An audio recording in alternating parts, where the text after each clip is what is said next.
Astaghfirullah. Bismillahirrahmanirrahim.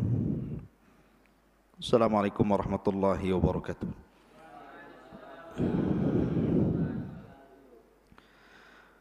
Bihamdillah wassalatu wassalamu ala rasulillah wa ala alihi wa sahbihi wa mawalah wa la hawla wa la quwata illa billahi wa ba'du. Alhamdulillah, di malam hari ini kita sekembali duduk untuk talabul ilmi di Masjid Jabal Uhud. Salawat dan salam kita haturkan kepada Rasul yang mulia alaihi salatu wassalam. Allahumma salli ala Muhammad wa ala alihi wa sahbihi wa man sara ala nahji ila yaumiddin. Pembahasan di malam hari ini kita akan membahas tentang menyingkap di balik alam arwah. Apa itu ruh? Dan apa kaitan ruh dengan jasad? Bagaimana ruh bisa keluar dari jasad? Kemudian bagaimana ruh setelah kematian manusia? Dan juga di mana ruh saat kiamat dibangkitkan? Kemudian saat manusia berada di padang mahsyar, ini yang kita akan bahas seputar alam arwah. Ma'asyiral muslimin yang dimuliakan Allah Subhanahu wa taala. Dahulu Nabi SAW ketika hijrah dari Mekah ke Madinah, ketika itu Nabi SAW lewat di sekumpulan orang-orang Yahudi, karena tahu bahwa Madinah itu penuh dengan orang-orang Yahudi kala itu. Dan kebetulan Nabi SAW bersama sahabat Abdullah ibnu Mas'ud radhiyallahu anhu. Maka Yahudi ini, sebagian mereka dengan sebagian yang lainnya saling berbincang dan mengatakan saluhu, saluhu. Tanyalah dia. Maksudnya ragu-ragu mereka mau nanya Nabi SAW. Akhirnya kemudian salah seorang di antara mereka memberanikan diri bertanya kepada Nabi SAW, ya Abul Qasim, marruh. Wahai Abul Qasim, saya ingin bertanya kepadamu, apa itu ruh? Maka Nabi SAW tidak langsung menjawab. Kemudian Rasul menyingkir dari mereka. Kemudian Rasul pun bersandar di bawah pohon kurma. Kata Abdullah bin Mas'ud radhiyallahu anhu mengatakan, fa'alimtu annahu yuha ilaihi. Dan aku mengetahui bahwa Rasul sedang diturunkan wahyu kepadanya. Maka sejenak kemudian Nabi SAW bangkit, kembali menemui orang-orang Yahudi dan membacakan surah Al-Isra. Yas'alunaka 'anir ruh, qulir ruhu min amri rabbi wa ma utitum minal ilmi illa qalila. Mereka bertanya-tanya soal ruh. Katakan ya Muhammad kepada mereka orang-orang Yahudi itu, ruh itu urusan Rabbku, dan apa yang Allah berikan kepada kalian dari pengetahuan itu tidak banyak. Ada juga kisah yang sejenis dengan kisah ini. Ketika orang-orang musyrik Arab datang ke kota Madinah untuk bertanya kepada orang Yahudi tentang Nabi yang baru muncul di Mekah. Karena orang-orang musyrik Arab tahu bahwa orang Yahudi itu kaum yang diberikan kitab. Mereka minta pendapat tentang kemunculan Nabi yang ada di Mekah itu kepada orang-orang Yahudi Madinah. Maka orang-orang Yahudi Madinah mengatakan kepada orang-orang musyrik Arab, tanyalah kepada orang yang ngaku Nabi daerahmu itu 3 soalan. Kalau dia sanggup menjawab, memang dia seorang Nabi. Kalau dia tidak sanggup menjawab, dustakan kenabiannya. Lah salah satu pertanyaan yang diajarkan orang Yahudi kepada orang-orang musyrik, tanya kepada orang yang ngaku nabi di daerahmu itu, apa itu ruh? Akhirnya kemudian ditanyakan kepada Rasul dan turunlah surah Al-Isra ayat 85. Mereka bertanya-tanya soal ruh, katakan ya Muhammad, ruh itu urusan Rabbku. Dari sini menunjukkan bahwa ruh itu tidak ada yang tahu bentuknya seperti apa. Tidak ada yang tahu.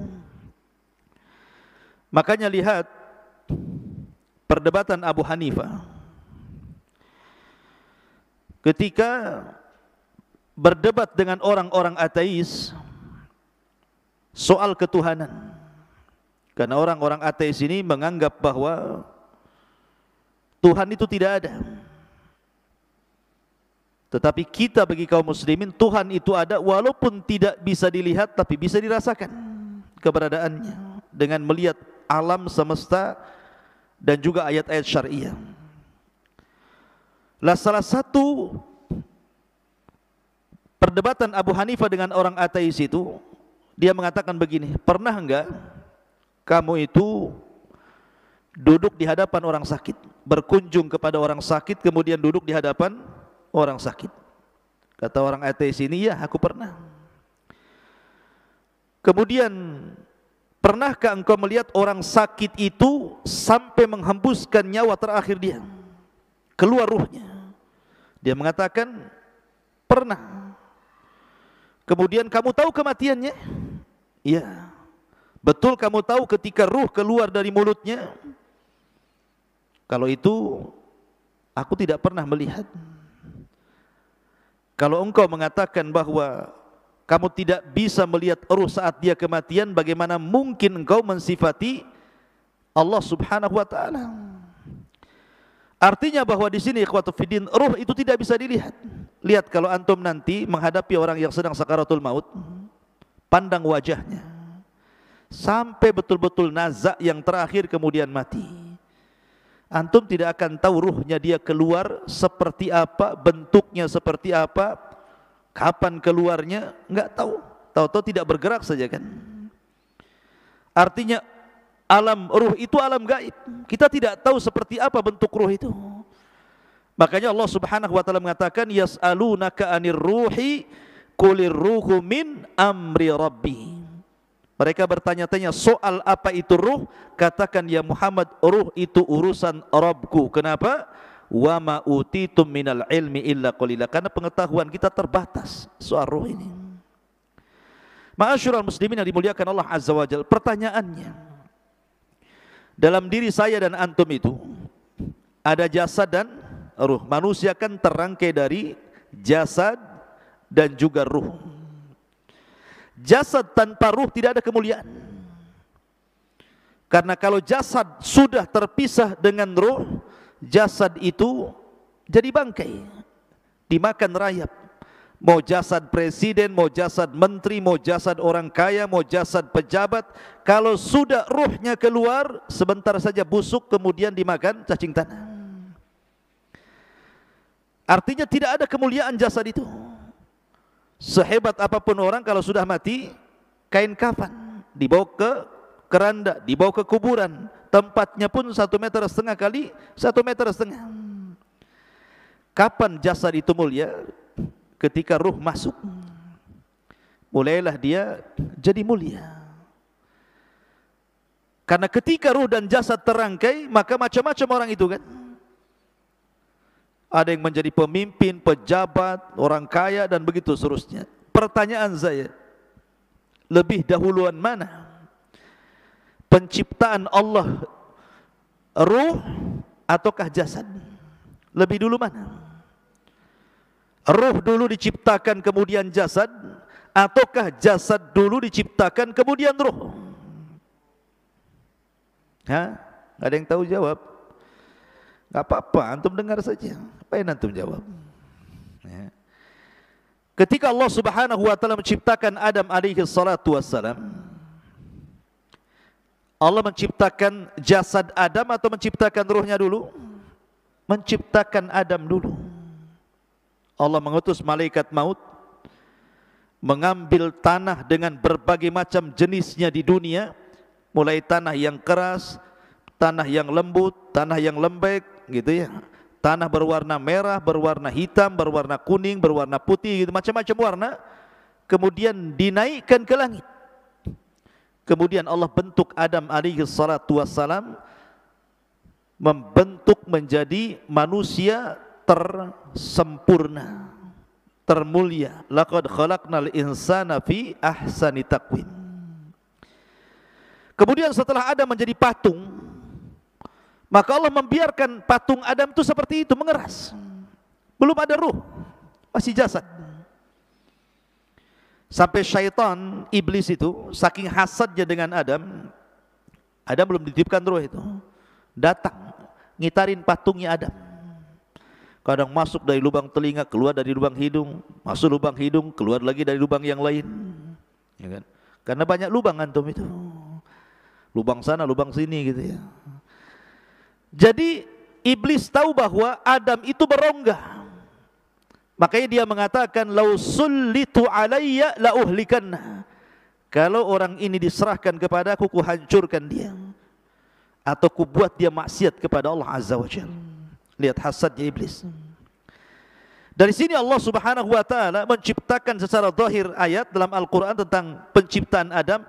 Allah belum menciptakan roh, tapi Allah membentuk jasad Adam dulu sampai betul-betul sempurna, mengeras.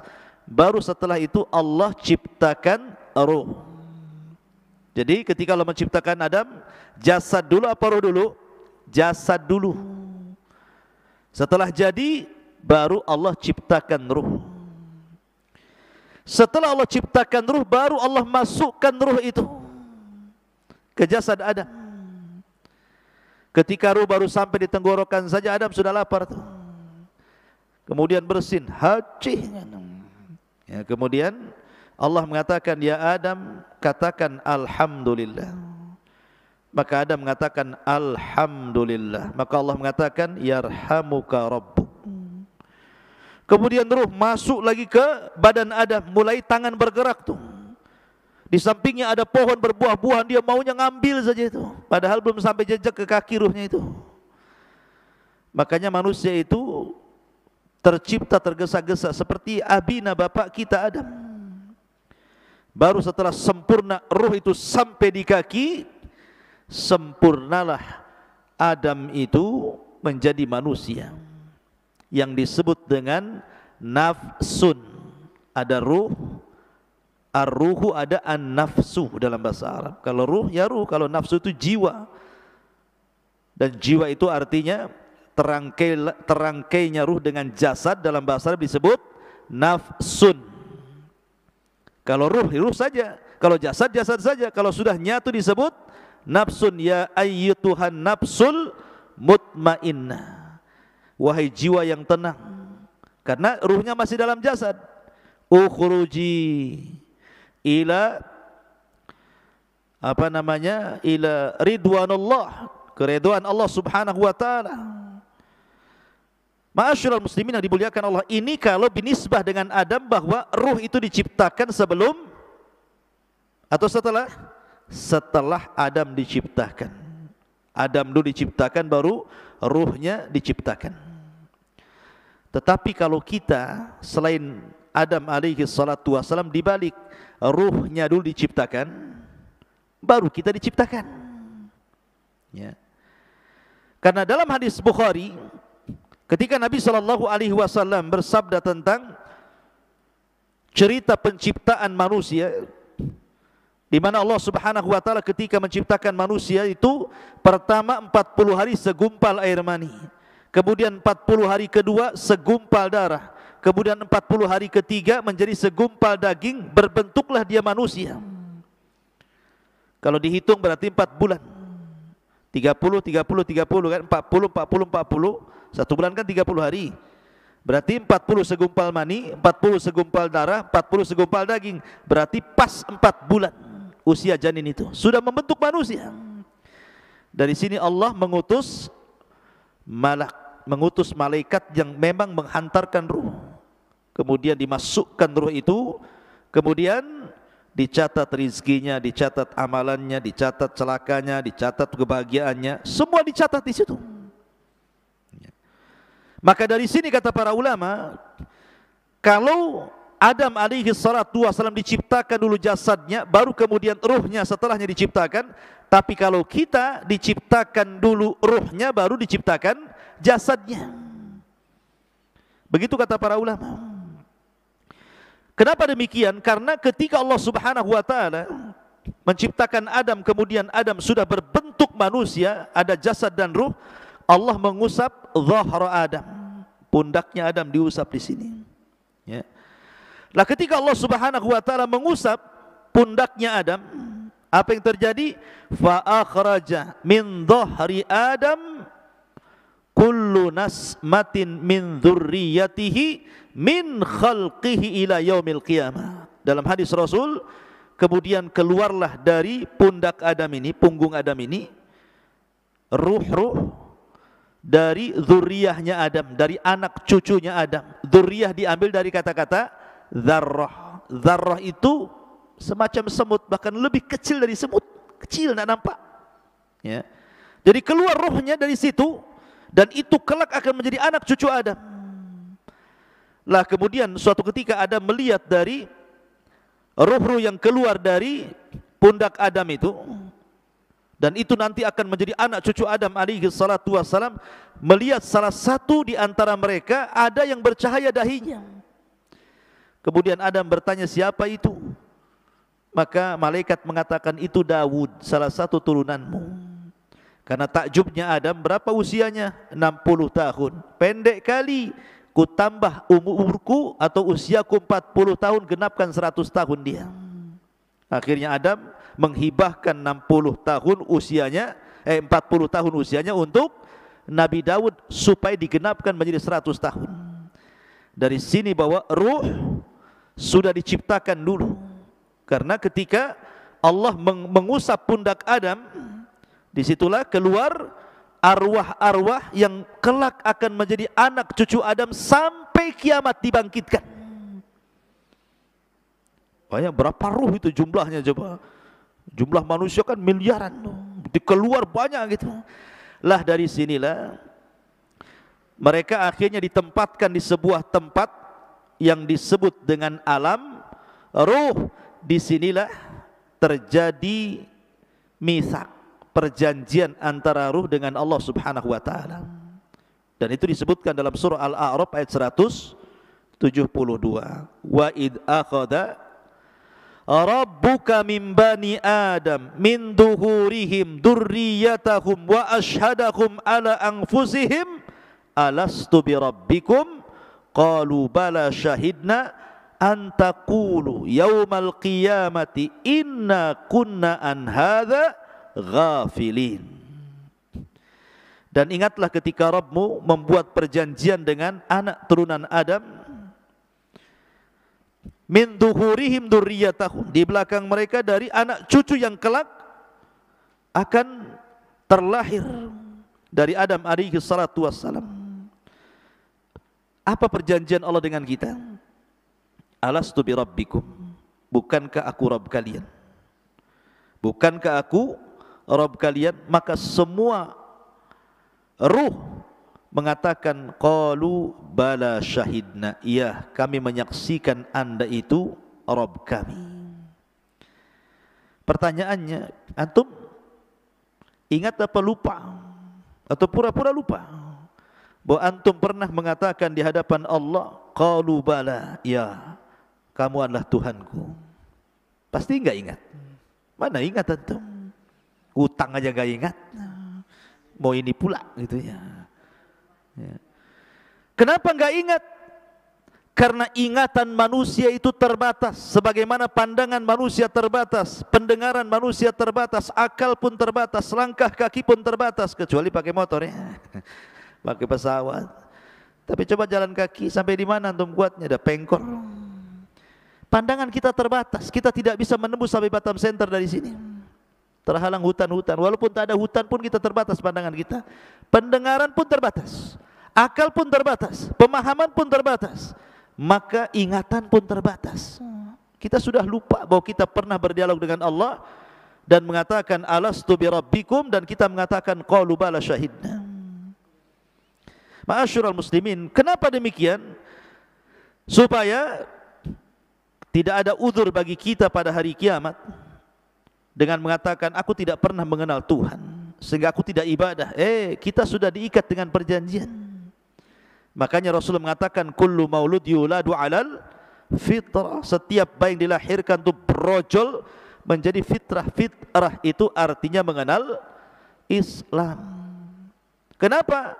Karena lanjut hadis Nabi SAW, fa abawahu yuhawidanihi au yunassiranihi au yumajjisani.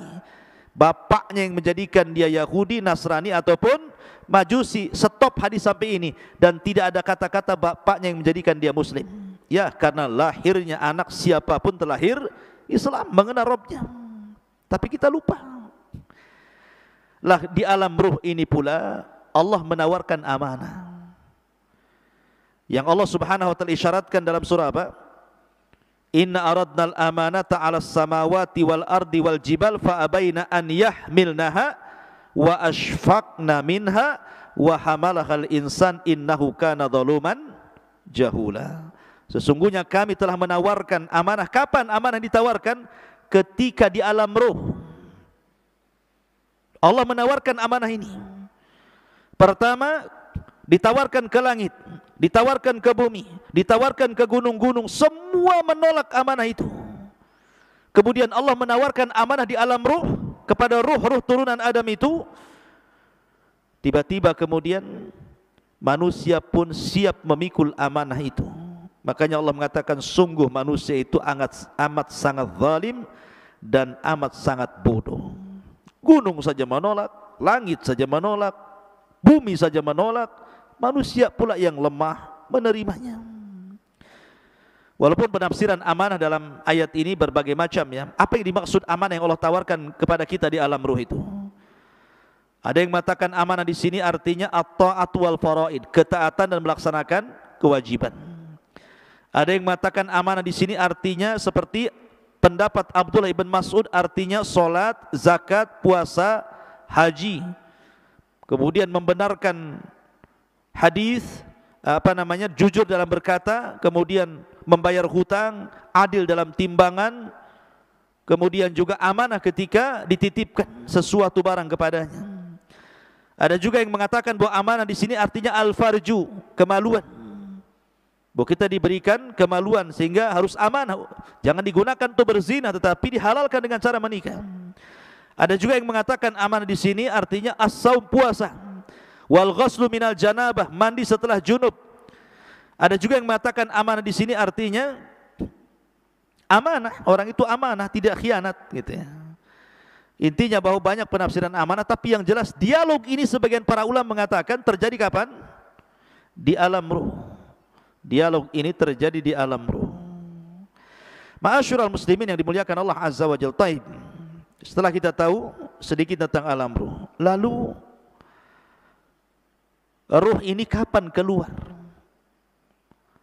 Kan pertama ruh menyatu dengan jasad. Kemudian kita dilahirkan ke dunia menjadi jiwa yang menyatunya ruh dengan jasad. Maka suatu ketika ruh ini akan keluar saat kematian. Bagaimana ruh keluar dari jasad kita, ikhwan?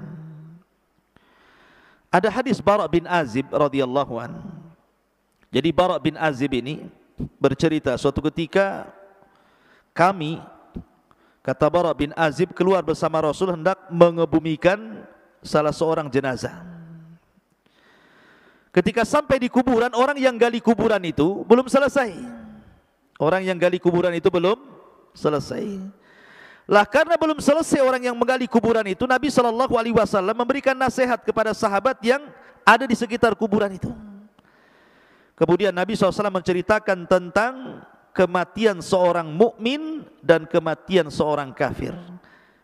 Coba perhatikan bagaimana ruh keluar dari jasadnya seorang mukmin dan bagaimana ruh keluar dari jasadnya orang kafir.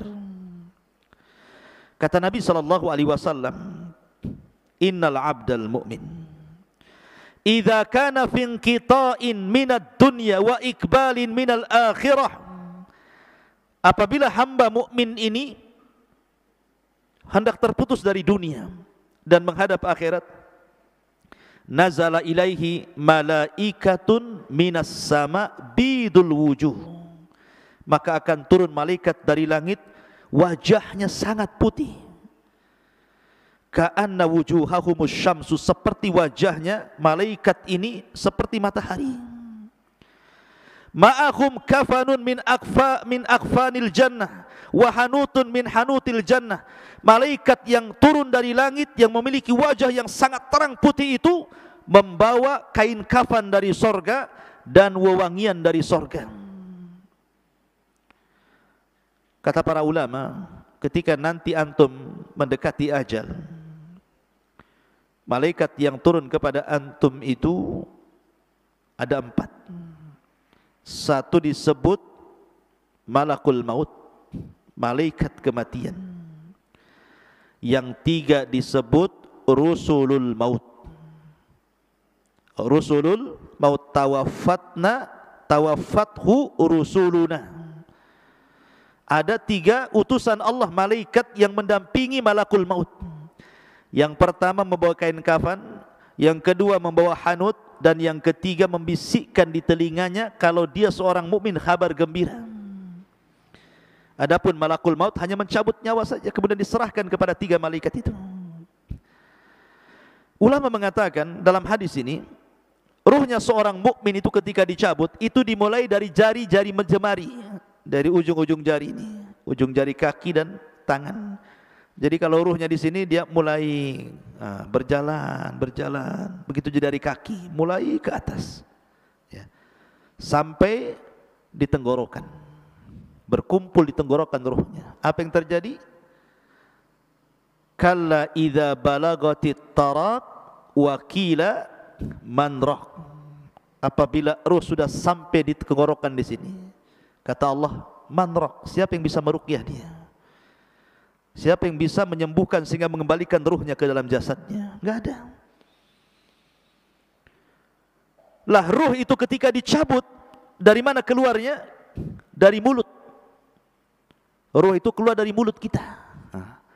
Kemudian ketika dia keluar, mata ini memandang ruh itu keluar. Makanya Rasul mengatakan, apabila ruh dicabut, tabi'ahul basar, pandangan kita mengikutinya. Makanya setiap orang yang mati pasti melotot matanya. Makanya antum kalau melihat orang mati melotot, cepat antum tutup, takut menakutkan orang. Kata Nabi SAW, ruhnya mukmin itu apabila keluar seperti tetesan air yang terakhir keluar dari mulut teko. Min famis siqa, kata Rasul. Kalau saya boleh analogikan, ikhwan, kalau antum punya teko, isinya banyak airnya, kemudian antum tuangkan, tentu air yang pertama keluar itu deras sekali, karena masih penuh masalah tekonya. Kalau dituangkan tuh pasti deras dia, kayak model pancuran kan gitu ya. Coba kalau seandainya di teko itu tinggal 1 tetes, kemudian antum tuangkan, pasti dia tidak akan mengalir deras, pasti akan sedikit mengalir sampai di ujung teko, kemudian menggantung dulu, kemudian baru netes gitu ya.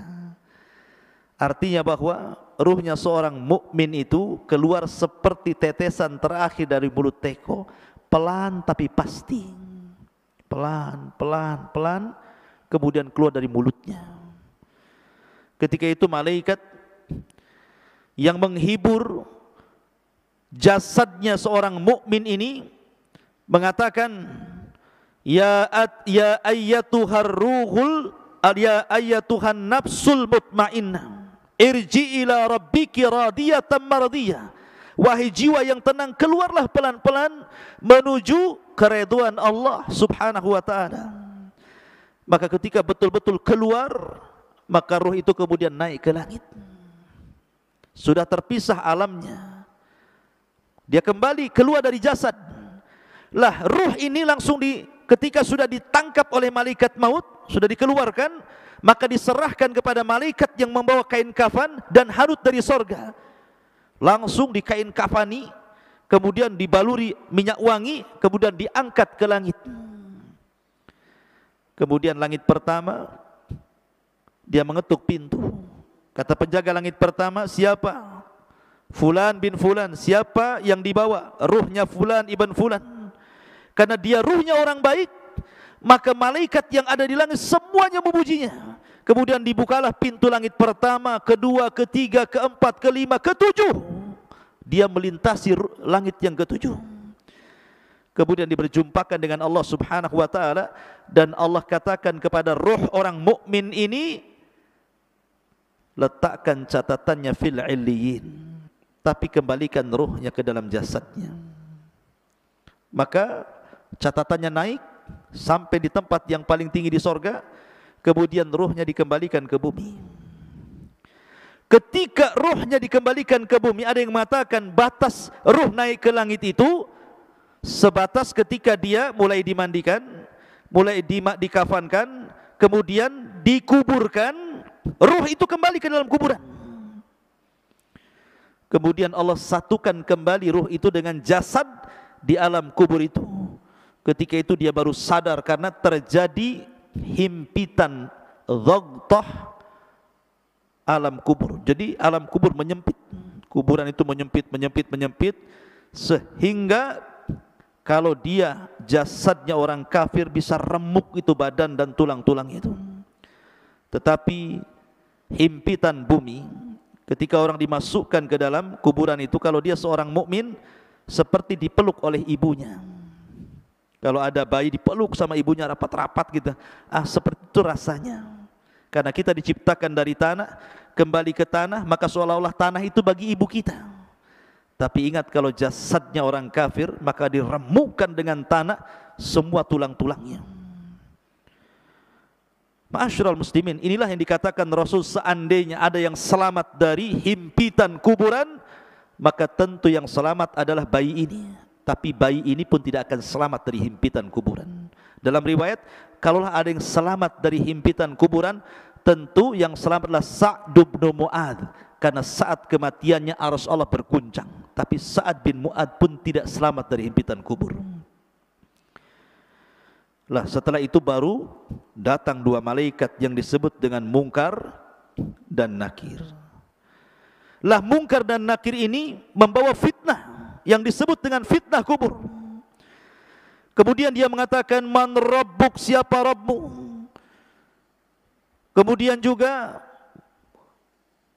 setelah ditanya siapa Rabbmu, kemudian wa man nabiyuk, siapa nabimu? Atau ma taqulu bihadzal rajul, apa yang kau katakan terhadap orang ini, maksudnya Nabi sallallahu alaihi wasallam. Kemudian wa madinuk, apa agamamu? Karena dia seorang yang beriman, tentu gambarannya seperti yang di dalam Al-Qur'an, yutsabbitullahu alladhina amanu bil qauli tsabit fil hayatid dunya wal akhirah. Akan mantap jawabannya. Dia mengatakan Rabbi Allah, Rabbku Allah. Ketika ditanya bagaimana pendapatmu tentang orang ini, maksudnya Rasul sallallahu alaihi wasallam, dia mengatakan huwan nabi, dia nabiku Muhammad sallallahu alaihi wasallam. Ketika ditanya wa madinuk, apa agamamu, maka dia dengan terangnya mengatakan diniyal Islam, agamaku Islam. Dia berhasil menjawab. Apabila berhasil menjawab yang terjadi, maka Allah berfirman, an sadaqa abdi, hambaku telah benar. Hambaku telah benar. Karena telah benar, bukakan pintu sorga. Bayangkan dari kuburan dibuka pintu sorga, langsung ke sorga.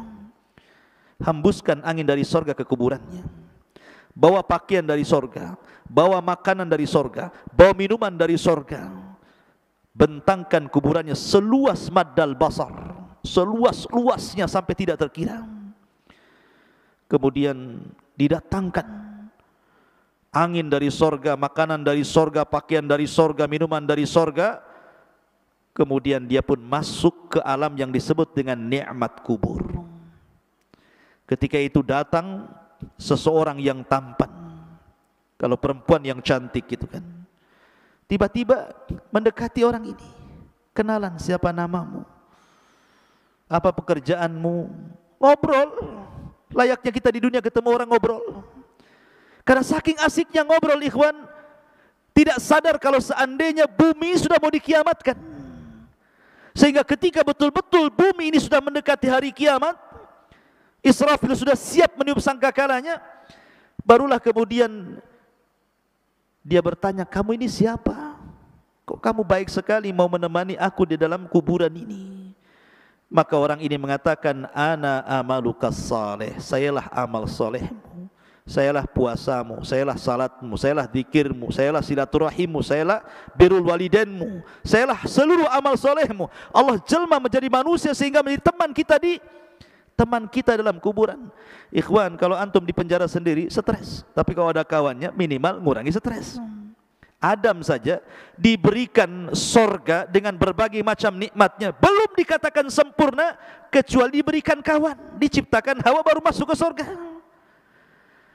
Jadi ikhwatu fillah muliakan Allah Azza wa Jal, tetapi ruhnya seorang kafir, lihat bagaimana hadisnya.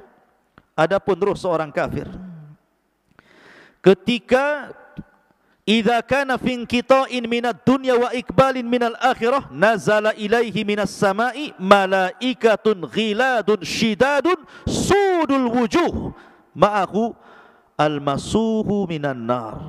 Subhanallah. Kalau seandainya orang fajir, orang kafir, orang fajir, orang jahat ini mati, hendak meninggalkan dunia dan menghadap akhirat, maka turun dari langit itu malaikat yang ghilad, syidad, yang sangat keras, yang sangat jahat. Sudul wujuh, wajahnya hitam, kelam, gosong, dan membawa kain kafan dari neraka yang sangat busuk baunya. Kemudian dia pun duduk di samping orang yang mau ihtidar, mau mati dari orang kafir ini. Maka malaikat yang jelek rupanya ini langsung meneriakkan di telinganya, ya ayyatuhan nafsul khabitha ukhruji ila sakhatim minallahi wa ghadabih. Hei jiwa yang buruk, keluar kau kepada kemurkaan Allah dan laknatnya, keluar kamu. Coba kalau saya buat analogi, antum ada di rumah, tiba-tiba di luar rumah ada yang berteriak, keluar, keluar Noval, mau enggak uang 1 miliar? Keluar enggak antum? Keluar. Pal, keluar, kubunuh kau. Keluar enggak? Keluar tapi lewat belakang, lari. Ya. Jadi ruhnya seorang mukmin seperti tadi teriakin, keluarlah, ini saya kasih uang tumpuk 1 miliar, pasti dia keluar enak. Tapi kalau kemudian ditakut-takuti, dia nggak mau kan keluar, maka ruhnya orang kafir kan ditakut-takuti dan mengatakan, ukhruji ya ayyatuhan nafsul khabitha ukhruji ila saghati minallahi wa ghadabi. Dia kan ditakut-takuti malaikat ini. Maka orang ini tidak mau keluar ruhnya, maka dicabut paksa. Kata Nabi SAW seperti apa? Seperti pisau yang bengkok, kayak celurit. Kemudian dimasukkan ke kambing wol. Antum tahu kambing wol itu kan bisa 1 jengkal tuh, ininya bulunya kan, kambing wol itu besar. Apalagi kalau sudah jarang dimandikan itu udah brekele itu, rambutnya itu nempel satu dengan yang lainnya itu. Jadi ketika rambut kambing ini banyak, dimasukkan pisau yang berbengkok gini ya, safud dalam hadis itu. Kemudian setelah nempel begini, disiram rambutnya, langsung gini. Jadi susah jadinya pisaunya ini. Kira-kira kalau seandainya pisau yang dimasukkan ke bulu wol kemudian disiram, kemudian dipaksa begini, apa enggak rontok semua bulunya tuh? Lah Rasul mempermisalkan ruhnya orang kafir ketika dicabut itu seperti itu. Seperti senjata yang bengkok dimasukkan di bulu kambing wol, kemudian disiram, kemudian dipaksa, rontok semua bulunya, rontok semua persenjaannya, sakit yang luar biasa. Tapi tetap dia harus keluar. Ketika dia keluar, diserahkan kepada malaikat yang membawa kain kafan dari neraka yang sangat busuk itu. Dia pun tidak tahan di situ, ruhnya itu diangkat ke langit. Malaikat semua tersakiti dengan ruh ini karena baunya. Ini ruh siapa? Bau busuk sekali. Semua menyingkir malaikat itu, tidak ada yang mau mendekat. Ketika kemudian penjaga langit pertama diketuk supaya ruh ini naik ke langit, enggak mau dibukakan sama sekali. Enggak mau dibukakan. Dari sini Allah Subhanahu wa taala berfirman dalam Al-Qur'an, la tufattahu lahu abwabus sama wa la yadkhuluna al-jannah hatta yalijal jamalu fi sammil khiyat. Ketika ruhnya orang kafir naik ke langit pertama, la tufattahu lahu abwabus sama. Allah atau malaikat tidak ada satupun yang membuka pintu-pintu langit. Bahkan dia akan masuk neraka. La tufattahu lahum abwabus sama wa la yadkhulunal jannah, dan dia tidak akan masuk surga orang kafir itu hatta yalijal jamalu fis samil khiyat, sampai ada cerita unta masuk ke liang jarum, kata Allah. Liang jarum seberapa? Jarum liangnya kecil, unta besar.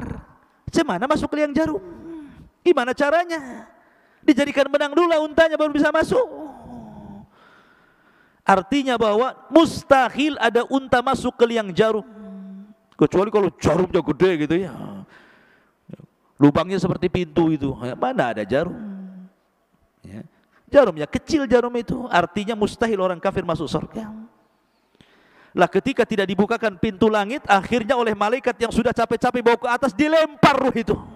Bayangkan, dilempar ruh itu sehingga ruh itu jatuh dari ketinggian itu. Kemudian ketika bersatu dengan jasadnya seperti antum, jatuh dari atas. Gimana rasanya tuh? Gak usah dirasakan, pasti sakit ya. Rontok semuanya. Sudah kesakitan, tiba-tiba dihimpit lagi kuburan, langsung remek semuanya. Setelah ada himpitan kubur, tiba-tiba datang malaikat Munkar dan Nakir, kemudian berteriak dan menekan suaranya, man rabbuk, siapa Rabbmu? Enggak kaget dia ya. Wa man nabiyuk, siapa nabimu? Wa madinuk, apa agamamu? Makanya dia lagi pusing, lagi merasakan sakit, dia hanya mengatakan ha la adri. Fayaqulan ha la adri, saya tidak tahu. Aqulu kama qalan nas wa fa'altu kama fa'alan nas. Aku hanya mengikut-ikut orang saja, enggak tahu. Maka dia pun akan dicambuk oleh malaikat. Kalau seandainya cambukan itu dicambukkan ke gunung Uhud, maka cukup menghancurkan Uhud itu.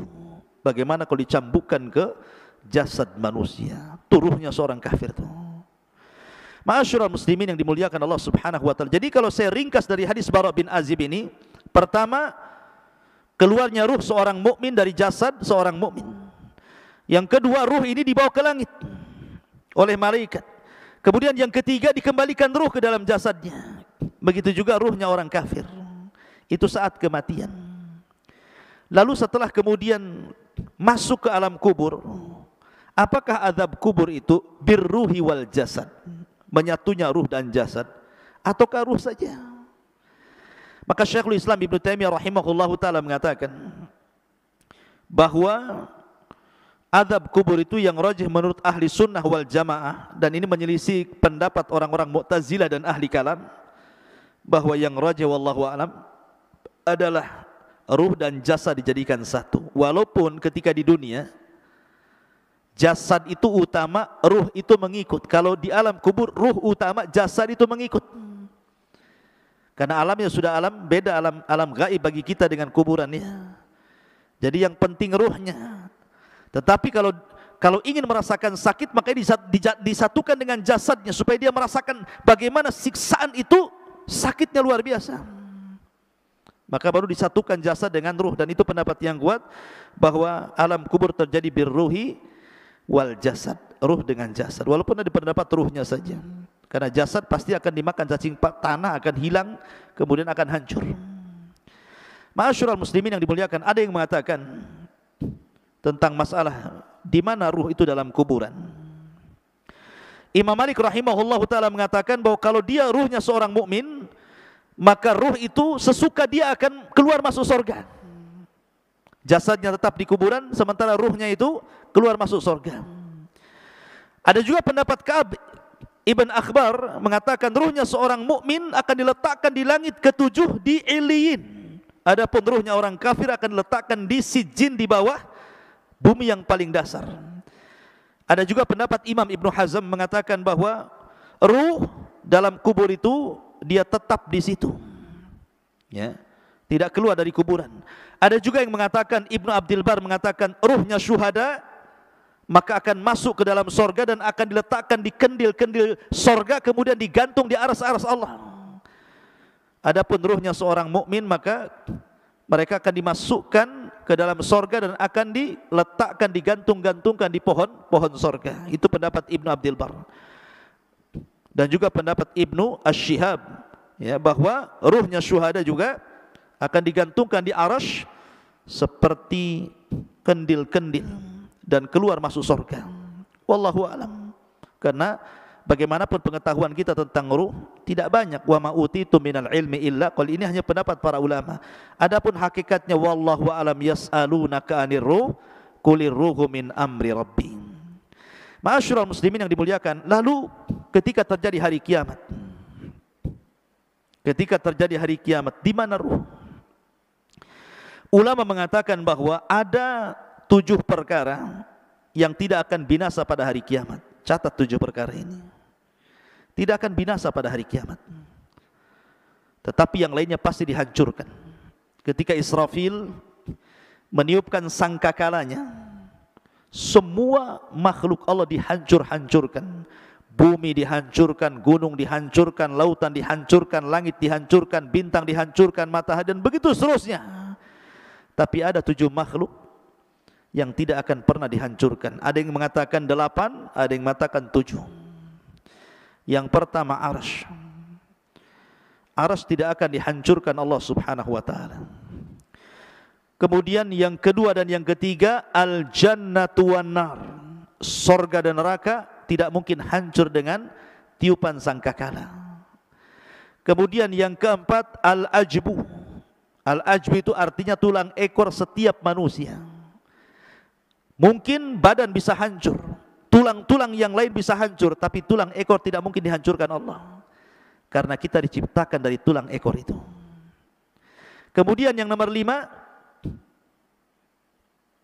al-lauh, papan tempat menulis kolam itu. Al-lauh yang disebut lauhil mahfud, tidak akan hancur. Kemudian yang keenam, al-qalam, dan kolam makhluk kedua yang Allah ciptakan setelah arsy tidak akan hancur. Kemudian yang nomor 7, ruh. Ruh tidak akan hancur. Ketika Israfil meniupkan sangkakala, itu tidak akan hancur. Dan ini disebutkan di dalam nuniyahnya Imam Ibnul Qayyim rahimahullahu ta'ala, dan juga dalam kitabnya Syarhus Sunnah li Imam Al-Barbahari rahimahullahu ta'ala. Dan juga kitab-kitab yang lain yang menunjukkan 7 perkara tidak akan dihancurkan saat alam dihancurkan. Salah satunya ruh. Lalu ruh di mana ketika terjadi kiamat? Ruh itu terjadi ketika terjadi kiamat, maka terputuslah azab kubur, nikmat kubur, dan begitu seterusnya. Maka ruh itu akan diletakkan di eliyin yang mukmin, kemudian ruhnya orang-orang kafir dan orang-orang jahat diletakkan di sijin, di dasar bumi. Kemudian terjadi kiamat hebat. Selama 40, bisa 40 tahun, bisa 40 bulan, bisa 40 hari. Baru Israfil kemudian meniupkan sangkakala yang kedua. Ketika itu jasad-jasad oleh Allah dikembalikan lagi. Tulangnya dirangkai lagi, kemudian dagingnya dirangkai lagi dengan tulangnya. Jadilah setiap manusia, sehingga tanah itu dipenuhi dengan jasad. Allah mengatakan, idza zulzilatil ardu zilzalaha wa akhrajatil ardu athqalaha. Dan Allah keluarkan beban-beban berat dari perut bumi, maksudnya manusia, dilempar ke permukaan. Wa alqat ma fiha wa takhallat. Dan kami lempar isi-isi perut bumi sampai kosong, karena semua jasadnya berada di permukaan bumi. Semua jasad, belum ada ruh. Baru setelah jasad mulai dari Adam alaihi salatu wasalam sampai orang yang terakhir mati, sudah di permukaan bumi, di padang mahsyar, maka Allah mengatakan dalam Al-Quran, ruh itu kemudian dilesatkan dari illiyin dan dilesatkan dari sijin, ya. wa idza nufusu zuwizat, dan ketika nufus, jiwa-jiwa itu disatukan. Jadi ruh dari Ilin melesat, kemudian ruh dari Sijin melesat, dan anehnya tidak tertukar ruh dengan jasad itu. Bukan berarti kemudian ruhnya Naufal tertukar dengan ruhnya siapa gitu, enak kali ya. Jadi tidak tertukar, artinya bahwa ruh itu akan kembali ke jasadnya sesuai ketika di dunia jasadnya. Dan yang pertama kali adalah ruhnya Muhammadun sallallahu alaihi wasallam. Makanya dia orang yang pertama kali siuman sebelum manusia siuman. Ana awal man yashaqqu fihil qabr. Saya pertama orang yang keluar dari kuburan, katanya, kata Rasul. Kemudian aku melihat Nabi Musa sedang bersandar. Aku ragu-ragu apakah dia dulu ataukah aku, kata Rasulullah. Kan gitu ya. Baru kemudian bangkit semua, karena sudah nyatu lagi ruhnya tuh. Kemudian ketika bangkit, bingung orang-orang kafir ini, sehingga mereka mengatakan, ya wailana man ba'atsana mim marqadina, celaka siapa yang membangunkan aku ini dari tidur-tidurku ini. Tapi orang-orang yang beriman mereka mengatakan, hadza ma wa'adar rahman wa sadaqal mursalun, inilah janji Allah dan benarlah ucapan para rasul. Berarti dari sini terjadi infisal ruh dengan jasad berapa kali? Pertama, ketika ruh kita dengan jasad kita dalam janin terpisah. Karena jasad belum diciptakan, ruh sudah diciptakan. Ya, itu perpisahan pertama, ruh dengan jasad. Kemudian yang kedua, saat kematian, ruhnya dicabut lagi dari jasad. Kemudian disambungkan lagi di alam kubur. Kemudian setelah terjadi kiamat, dipisahkan lagi ruhnya, diletakkan di Iliyin, kemudian di padang mahsyar disatukan lagi, dan tidak akan pernah dikeluarkan lagi setelah itu, baik yang masuk ke dalam sorga ataupun yang masuk ke neraka. Tetapi yang ada kelak, badan kita akan dibesarkan. Kata para ulama, kapan? Ketika membaca catatan amal. Ketika Naufal membaca catatan amal 1, 2, kalau itu amalan baik, dibaca maka bercahayalah wajahnya, mengembang badannya.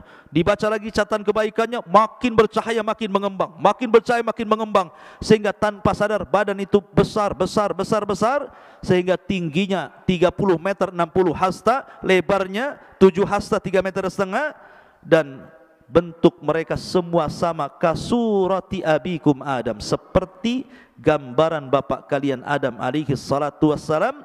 Tuluhu sittuna dira'ah, panjangnya tingginya 60 hasta atau 30 meter. Barulah disitulah mereka meniti titian siratal mustaqim, wallahu alam, sampai akhirnya yang berhasil masuk surga itu karena amalan dan ketaatannya, yang tidak berhasil karena perbuatan maksiat dan dosanya. Wallahu alam bisawab. Inilah diantara alam arwah. Subhanakallah bihamdika asyhadu an la ilaha illa anta astaghfiruka wa atubu ilaik. Allahu ta'ala. Assalamualaikum warahmatullahi wabarakatuh.